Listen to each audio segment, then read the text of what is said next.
Bismillahirrahmanirrahim. Assalamualaikum warahmatullahi wabarakatuh. Alhamdulillahi wa kafa, wassalatu wassalamu ala nabiyyinal mustafa wa ala alihi wa ashabihi ahli sidqi wal wafa. Amma ba'du. Jamaah sekalian rahimani wa rahimakumullahu jami'an. Kita lanjutkan kajian kitab as-shaum dari kitab As-Sahih Al-Bukhari. Pertemuan terakhir kita sudah membahas hadis nomor 2 dan nomor 3 dari kitab As-Shaum, yaitu riwayat dari Abdullah bin Umar dan juga riwayat dari Aisyah radhiyallahu taala anha. Sekarang kita akan lanjutkan hadis ketiga. Bab selanjutnya adalah babu fadlis shaumi, bab keutamaan puasa. Qala al-Imam Al-Bukhari haddatsana Abdullah bin Maslamah an Malik an Abi Az-Zinad an al-A'raj an Abi Hurairah radhiyallahu anhu anna Rasulullah sallallahu alaihi wasallam qala as-siyamu junnatun fala yarfuth wala yajhal wa in imru'un qatalahu aw syatamahu falyaqul inni imru'un sha'imun marratain walladhi nafsi biyadihi la khalufu fammi as-sha'im atyabu 'inda Allah ta'ala min rihil misk yatruku ta'amahu wa sharabahu wa shahwatahu min ajli as-siyamu li wa ana ajzi bihi wal hasanatu bi asyri amsalihha. Saudaraku kaum muslimin rahimani wa rahimakumullahu jami'an. Bab selanjutnya dari kitab as-shaum adalah babu fadlis shaum, bab keutamaan puasa. Fadlu di dalam bahasa Arab artinya adalah az-ziyadah, tambahan. Dan kalau disebutkan dalam kitabul ibadah babu fadlu kada, bab keutamaan sesuatu ibadah, maka yang dimaksudkan adalah bayan atau bab ma faddalallahu bihi minal ibadah wa khassaha bihi minal maziyah, yaitu ibadah-ibadah yang Allah Subhanahu wa taala sebutkan keutamaannya dan yang Allah Ta'ala khususkan keistimewaannya. Baik keutamaan dan keistimewaan itu dengan takfir as-sayyi'at, yaitu menghapus dosa-dosa, amalan yang bisa menghapus dosa-dosa, ataupun dengan ziyadat al-hasanat, amalan yang bisa menambah kebaikan, ataupun amalan yang rif'at ad-darajat, yang bisa mengangkat derajat seseorang. Husul kullin, atau semua yang disebutkan tadi, menghapus dosa, menambah kebaikan, kemudian ditingkatkan derajatnya di sisi Allah Subhanahu wa taala, bisa diraih dalam satu ibadah. Kenapa dikatakan fadlus shaum itu ma faddalallah?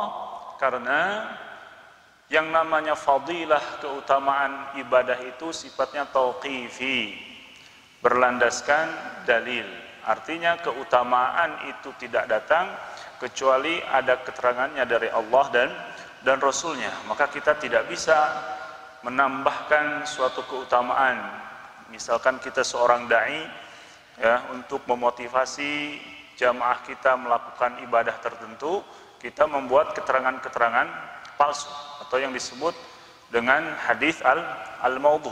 Mungkin ini salah satu pintu di mana orang-orang banyak membuat hadis-hadis palsu untuk memotivasi orang. Tujuannya baik, tapi caranya yang salah. Karena sekali lagi keutamaan itu diterangkan atau datang dari Allah dan Rasulnya. Kemudian di sini dikatakan hadisnya dari Abu Hurairah radhiyallahu taala anhu. Abu Hurairah tentunya sering kita dengar, ini sahabat yang ma'ruf yang bernama Abdurrahman bin Sakhr ad-Dawsi. salah seorang sahabat yang berasal dari Yaman, suku Ad-Dausi, di mana keislamannya adalah pada tahun 7 Hijriyah beriringan dengan terjadinya peperangan Khaybar, dan wafat pada tahun 59 Hijriyah. Tadi dikatakan masuk Islamnya pada tahun 7 Hijriyah. Artinya kebersamaannya dengan Rasulullah SAW hanya 4 tahun saja. Hanya 4 tahun saja, waktu yang cukup singkat. Tapi karena kegigihannya dalam belajar sampai dikatakan menahan perut pakai batu, bahkan Abu Hurairah mengatakan, aku ini adalah orang yang paling banyak riwayat hadis dibanding dengan sahabat yang lainnya, karena orang-orang sibuk dengan berjualan, sibuk dengan bisnis, sementara aku sibuk dengan belajar ilmu, mendekati Rasulullah, mendekati para sahabat. Sehingga pernah Abu Hurairah itu merasa lapar, ya, kemudian mencari makanan, bertanya kepada Abu Bakar. Sebenarnya itu pertanyaan yang muqaddimah, keinginannya ditawari makan. Bertanya kepada Abu Bakar gak dikasih makan, bertanya ke siapa, Umar juga tidak dikasih. Ternyata ketika dilihat oleh Rasulullah, Rasulullah tahu bisa membaca apa yang diinginkan oleh Abu Hurairah, sehingga dikasih minum susu. Sudah gitu, ketika sudah dikasih minum susu, pas mau diminum disuruh memanggil sahabat yang lain. Bukan Abu Hurairah dulu yang minum. Ya, Abu Hurairah sempat berpikir, ini saya yang lagi mau makannya, kok disuruh dipanggil yang lain. Akhirnya dipanggil yang lain, disuruh minum dulu. Ternyata ini keberkahan Rasulullah SAW, susu yang dilihat sedikit tapi cukup diminum bersama sahabat, bahkan Abu Hurairah pun sampai kenyang. Ini sedikit kisah tentang Abu Hurairah. Kegigihannya itu menjadikan beliau, sebagaimana disebutkan oleh Imam Az-Zahabi dalam Syiar An-Nubala, bahwa A'lam An-Nubala, beliau adalah sahabat yang paling banyak meriwayatkan hadis, tercatat sekitar 5.374 hadis. Ya, tentunya ini dengan pengulangan. Syekhuna Syekh Muhammad bin Ali Al-Matari dan juga Syekh Muhammad Shalih Al-Wadi'i, murid dari pada Syekh Muqbil Al-Wadi, mengatakan dan pernah menghitung seluruh hadis yang diriwayatkan oleh Abu Hurairah tanpa pengulangan itu tidak lebih daripada 200 hadis. Ya, tidak lebih daripada 200 hadis. Maka tidak aneh ketika Imam Al-Bukhari mengatakan guru atau murid Abu Hurairah itu mencapai 800 orang. Nah, diantaranya yang paling masyhur di kalangan sahabat ada Anas bin Malik, kemudian dari kalangan tabi'in ada Tawus, ada juga Muhammad ibnu Sirin. Ini sekilas tentang Abu Hurairah. Kemudian dikatakan di sini, anna Rasulullah sallallahu alaihi wasallam qala, as-siyamu junnatun. Puasa itu adalah junnah. Junnah itu perisai. Dari kata jannah, jannah syai'u asy-syai'a satarahu. Artinya penghalang. Junnah itu. Maka dikatakan sesuatu yang tidak kelihatan, sesuatu yang bisa menghalangi itu, misalkan saja kebun, bustan, ya, bustan yang pohonnya lebat, maka disebut dengan jannah. Maka orang-orang Arab itu jarang, misalkan ketika saya di Yaman, mereka mengatakan jannah dengan hadiqah ataupun taman-taman yang ada di Yaman, karena tamannya seperti itu. Mereka nyebutnya hadiqah, bustan. Tapi ketika dibawa ke Indonesia, turun dan melihat puncak, mereka langsung mengatakan jannah. Karena jannah itu gambarannya sebagaimana yang dikatakan oleh Abu Sa'id Al-Khudri radhiyallahu taala anhu, ya, inna fil jannati la syajaratan, sesungguhnya di surga itu ada satu pohon, ya, ada satu pohon. Idza rakiba ar-rakibu, ya, al-jawad al-dhamir as-sari', apabila seorang ahli berkuda memacu kudanya, ya, mi'ata sana, sepanjang 100 tahun lamanya untuk melewati satu pohon itu, ma yaqtauha, tidak 100 tahun itu belum cukup waktu untuk menempuh satu pohon perjalanan. Artinya saking rindangnya pohon tersebut.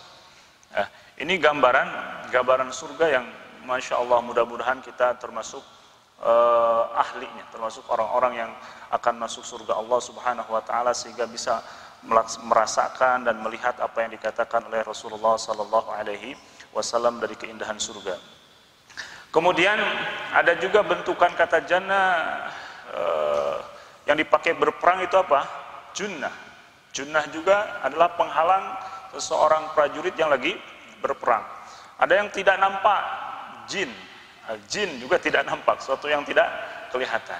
Ataupun kalau di manusia majnun, orang yang gila.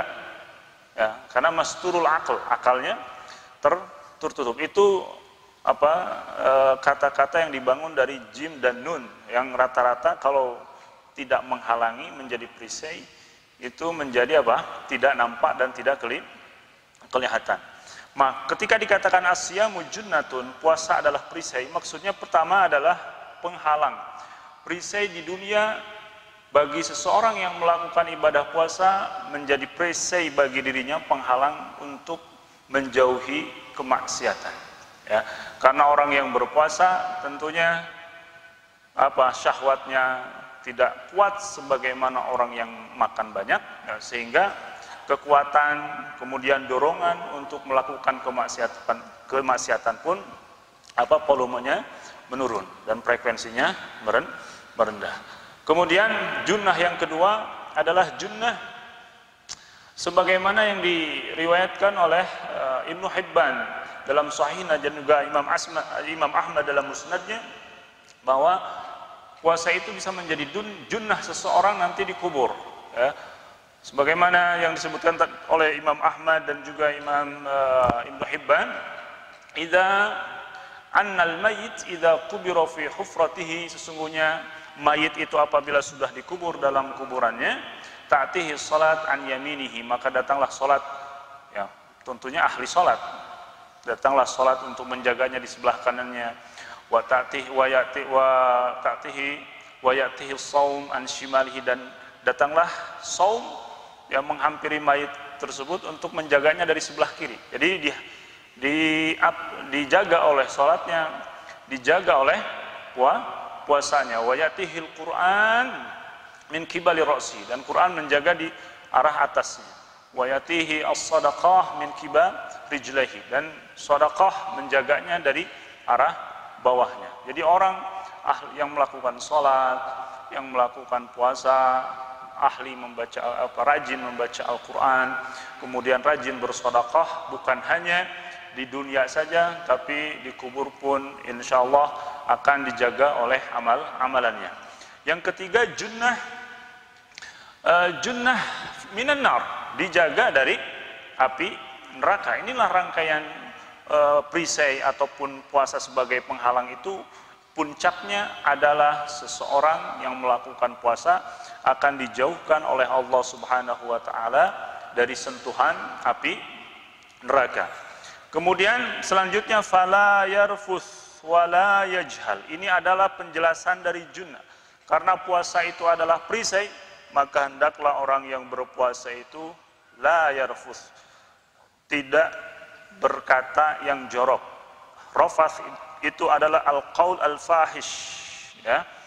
Perkataan yang jorok, perkataan yang yang porno, perkataan yang tidak baik, ya. Al-qaul al-fahish. Bisa juga al-qaul az-zur, perkataan dusta. Karena dalam sebuah hadis dikatakan iyyakum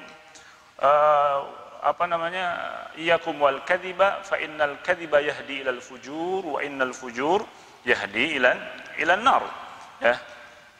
Jauhilah dusta, karena dusta itu bisa mengarahkan kepada apa? Kepada perbuatan dosa, dan dosa itu bisa mengarahkan kepada neraka. Dan itu tentunya berjauhan dengan sifat as-shaumul junnah. Dikatakan puasa itu adalah perisai, ya enggak mungkin kalau seorang yang berpuasa dia melakukan sesuatu yang mutanaqid dengan perisainya itu. Jadi kalau dia berdusta berarti sia-sia perisainya. Jadi fala yarfuth, janganlah dia berkata yang yang kotor, yang jorok dan sejenisnya. Wala yajhal, dan janganlah berbuat bodoh, ya. Jahil itu terkadang lawannya al-ilm, ilmu, dan terkadang lawannya al-hilm. Dan di sini lawan yajhal di sini adalah hilm. Ya, orang yang kalau dalam bahasa sekarang yang self control, yang mempunyai yang bisa menjaga diri, ya, tidak berkata sembarangan, tidak berbuat sembarangan. Maka orang yang lagi berpuasa tidak tidak layak untuk marah yang tidak jelas alasannya, kemudian berbicara yang menghina orang ataupun mengejek orang. Maka orang yang berpuasa tidak layak dan tidak pantas untuk melakukannya. Dan kalaupun ada orang yang menghinanya dan mengajak bertengkar, di sini kan wa inimruun qatalahu aw syatamahu. Seandainya ada seorang yang mengajak bertengkar atau menghinanya, apa yang harus dilakukan? Tadi dikatakan kita tidak boleh berkata yang jorok, tidak boleh berteriak, berbuat yang bodoh, gitu kan? Tapi bagaimana kalau ada orang yang menghina kita, bahkan mengajak kita bertengkar, berperang? Maka Rasulullah mengatakan, menunjukkan kepada falyaqul innimruun shaim. Maka katakanlah aku ini sedang puasa, marratain, dua kali. Nah, ini ketika ada orang yang nanti kita sebentar lagi 2 hari atau 3 hari lagi insyaallah masuk di bulan Ramadan, maka ini harus hati-hati. Kita mulai menjaga pembicaraan kita, tingkah laku kita, jangan sampai menyakiti orang lain, ya. Dan kalaupun ada orang yang mengejek kita, menghina kita, bahkan mengajak kita bertengkar, maka pertama katakanlah kepada diri kita ketika kita dihina, innimruun shaim, dalam hati kita. Artinya gak usah diucapkan pertama kalinya, ya. Jadi kalau ada orang yang menghina kita, ya Allah, kuatkanlah saya untuk tidak membalas orang ini. Jadi diamkan saja, ya. Jangan dulu dikatakan innimruun shaim kepada dia. Kenapa? Karena dalam sebuah syair yang dinisbatkan kepada Imam Asy-Syafi'i dikatakan, idza nataqas safihu fala tujibhu fa khairun min ijabatihi sukutu. Apabila seorang yang bodoh itu berkata, ya, mengajak bertengkar kepada kita, ya, maka yang paling bagus adalah tinggalkan, ya, cuekan gitu bahasanya, dicuekan aja begitu kan. Kenapa? Fa in kallamtahu, karena kalau kamu berbicara melawan apa yang dia ucapkan, melawan apa yang dia hinakan, farajta anhu, maka kamu telah membantu dia. Artinya seperti api yang disiram oleh bensin, ya, orang yang lagi marah kita jawab semakin menjadi-jadi. Tapi fa in khallaitahu, tapi kalau misalkan kamu membiarkannya, ya, kamadan yamutu, dia akan mati, dan matinya sangat menyedihkan sekali, gondok. Orang yang lagi marah tidak dilayani, ya, karena kan gondok, ya. Nah, jadi yang pertama kali kita lakukan ketika ada orang yang marah, yang menghina kita, maka biarkan saja, ya. Biarkan dia kamadan yamut, ya, biarkan dia mati, apa? Biarkan dia mati kesusahan, ya, kesedihan. Ya. Tapi kalaupun itu belum mempan, maka katakanlah innimruun shaim, itu intisaran wal isti'la, ya, sebagai penegasan bahwa bukan saya tidak sanggup untuk membalas semua kejahatanmu, tapi aku ini lagi berpuasa, ya. Dengan demikian mudah-mudahan orang yang menghina itu, ya, bisa berpikir bahwa kita dalam kondisi puasa, dan bisa diingatkan bahwa orang yang puasa itu adalah orang-orang yang dekat dengan Allah Subhanahu wa ta'ala. Walladzi nafsi biyadih, demi jiwaku yang ada di dalam tangannya, la khalufu fammis shaim atyabu 'indallahi ta'ala min rihil misk. Sesungguhnya bau mulut orang yang lagi berpuasa itu lebih wangi di sisi Allah Subhanahu wa ta'ala daripada minyak kasturi, ya. Mulut orang yang berpuasa itu bau, ya, karena lambungnya kosong. Tapi ingat, balasan dari sisi Allah Subhanahu wa ta'ala dikatakan lebih. Jadi jangan takut berpuasa, ya, karena misalkan menyebabkan bau mulut kita, Tapi ingatlah bahwa mulut kita ini kelak di sisi Allah, maksudnya indallah itu dalam riwayat Imam Muslim menjelaskan yaumal qiyamah, ya, atau sesuai dengan firman Allah Subhanahu wa taala surah Al-Hajj ayat 47, wa inna yauman 'inda rabbik, ada kata-kata 'inda rabbik alfa sanatin mimma ta'udun, sungguhnya satu hari di akhirat itu di sisi, maksudnya indallah di akhirat, ya, sebanding dengan apa? 1000 tahun yang kalian hitung. Maksudnya mulut, bau seorang yang puasa itu kelak di akhirat akan lebih wangi daripada minyak kasturi, yang minyak kasturi pun kita tidak tahu. Ini senada dengan hadis keutamaan orang-orang yang mati syahid. Dikatakan al-launu launu dam warrihu rihul misk, ya, warnanya warna darah, karena orang yang mati syahid itu dikuburkan sesuai dengan keadaannya, darahnya yang masih yang masih bercucuran, bajunya pun dikafani dengan bajunya yang dimiliki, tapi kelak darah itu akan wangi seperti lebih wangi dari minyak kasturi, sebagaimana mulut orang-orang yang berpuasa ketika sekarang di dunia ini bau, tapi kelak di akhirat akan wangi dan lebih wangi daripada minyak kasturi. Kenapa demikian? Ya, bahwa orang-orang yang berpuasa itu wangi mulutnya kelak, yatruku ta'amahu wa syarabahu wa syahwatahu min ajli, karena dia yang berpuasa itu, kata Allah Subhanahu wa taala, dia meninggalkan makanan, minuman, syahwatnya karenaku. As-siyamu li wa ana ajzi bihi wal hasanatu bi asyri amsalihha. Puasa itu untukku dan aku yang akan membalasnya, dan kebaikan itu dilipat gandakan menjadi 10. Di sini dikatakan as-siyamu li, puasa itu adalah untukku. Padahal secara umum semua ibadah itu hanyalah untuk Allah Subhanahu wa taala.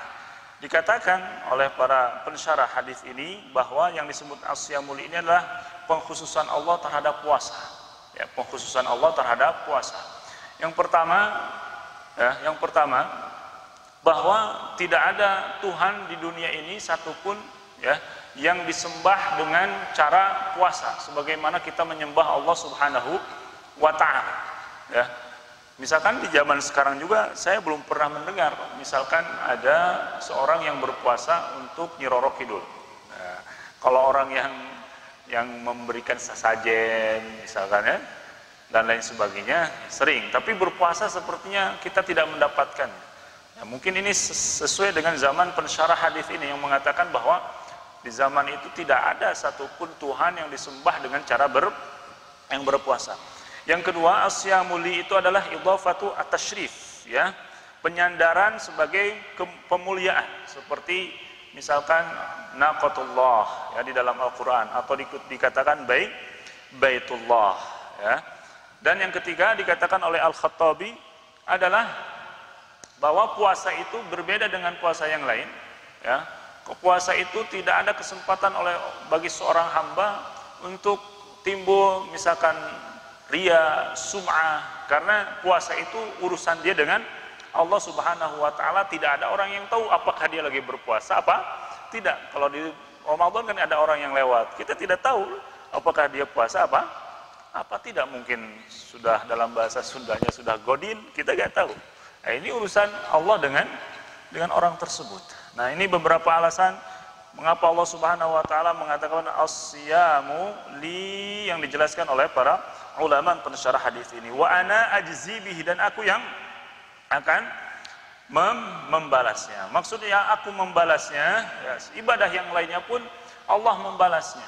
Tetapi puasa ini berbeda dengan ibadah yang lain. Ibadah yang lain dikatakan di sini al-hasanatu bi asyri amsalihha. Kebaikan itu dilipat gandakan menjadi 10 kebaikan. Ini adalah aqallu dhi'fin. Paling kecil kelipatan ibadah itu dilipatkan menjadi 10. Dan kemudian sampai 700, bahkan sampai berlipat ganda. Nah, puasa itu tidak disebutkan berapa besarannya. Hanya Allah yang tahu dan mempersiapkan untuk orang-orang yang berpuasa. Saking besar pahala atau balasan bagi orang-orang yang melakukan ibadah saum, ibadah puasa. Ya. Kemudian yang terakhir pertanyaannya, ketika dikatakan keutamaan puasa begitu besar, asyamu li wa ana ajzi bihi, ini spesial sekali dari Allah Subhanahu wa taala. Apakah bisa dikatakan bahwa puasa itu lebih utama dari sholat? Ya, tentunya tidak. Kenapa? Karena kita pun tahu bahwa misalkan saja Rasulullah SAW sering mengatakan orang terbaik setelah Rasulullah siapa? Abu Bakar As-Siddiq. Tapi di lain kali Rasulullah pun mengatakan Umar bin Khattab, misalkan orang yang bukan hanya ditakuti oleh para musuh, tapi syaitan pun takut. Abu Ubaidah Al-Jarrah misalkan dikatakan Al-Aminu hadhihi ummah, orang yang terpercaya di umat ini. Kemudian yang lain, sahabat yang lain yang sudah kita ceritakan kemarin, Thalha bin Ubaidillah disebut dengan syahidun yamshi ala wajhil ard. Banyak keutamaan-keutamaan. Bukan berarti Umar bin Khattab, Thalha bin Ubaidillah, Abu Ubaidah Al-Jarrah itu lebih baik dari Abu Bakar. Tetapi Abu Bakar itu memiliki kebaikan-kebaikan itu yang disebutkan oleh Rasulullah kepada sahabat-sahabat yang lain. Begitupun sholat. Sholat memiliki keutamaan segalanya dibandingkan dengan ibadah-ibadah yang lain. Hanya disebutkan di sini adalah kekhususan dan keistimewaan ibadah puasa. Dan yang terakhir, di sini ada faidah tarbawiyah, bahwa setelah Imam Al-Bukhari rahimahullahu ta'ala menyebutkan kewajiban puasa Ramadan, kemudian sekarang menyebutkan keutamaan bulan puasa. Ya, ini min fiqhi Al-Imam Al-Bukhari, di antara kecerdasan Imam Bukhari dalam penyusunan bab. Ya, setelah menyampaikan bahwa puasa Ramadan itu wajib, kemudian Imam Bukhari menuturkan keutamaan ibadah puasa secara umum. Kenapa? Karena manusia secara umum kita ini, kalau tidak tahu alasannya, untuk apa kita beribadah, untuk apa melakukan sesuatu, kebanyakan di antara kita itu malas-malas. Ya, apalagi anak-anak zaman sekarang, kalau tidak tahu alasannya, malas untuk melakukannya. Kalau orang-orang dulu mungkin masih taat-taat sama orang tua. Misalkan dikatakan kamu jangan suka duduk, kalau orang Sunda gitu kan, jangan suka duduk di pintu nonton jodoh. Padahal pesan yang ingin disampaikan apa? Ulah halangan jalan, jangan menghalangi jalan. Bahkan saya masih ingat orang tua saya dulu di kampung itu, jangan ke sungai itu. Di sungai itu ada hewan, ada ular, disebutnya lulun samak. Sampai sekarang saya belum melihat lulun samak gitu. Padahal setelah kita besar, oh ternyata orang tua mengatakan itu supaya kita tidak mengganggu ekosistem yang ada di mana? Yang ada di sungai. Dan sekarang saya lihat udah hancur karena anak-anak sekarang ya, nurut kakolot, ya, tidak patuh terhadap Allah. Apalagi ini ibadah. Ya, orang-orang manusia itu ingin sekali ya, mengetahui apa alasannya saya disuruh berpuasa ini. Maka Imam Al-Bukhari menuturkan hadis-hadis keutamaan puasa Ramadan, kemudian puasa-puasa sunnah secara umum. Nah, ini yang disebut di dalam tarbiyah bahasa orang-orang pendidikan itu dengan reinforcement, yaitu ta'ziz, penguatan dengan reward, dengan hadiah, dan penguatan dengan punishment. Nah, ini yang bisa kita sampaikan pada kesempatan kali ini, hadis dari babu fadli as-saum. Mudah-mudahan bermanfaat bagi kita semuanya. Mohon maaf atas segala kekurangannya. Kita tutup. Subhanakallahumma wa bihamdik, asyhadu an la ilaha illa anta, astaghfiruka wa atubu ilaik. Assalamualaikum warahmatullahi wabarakatuh.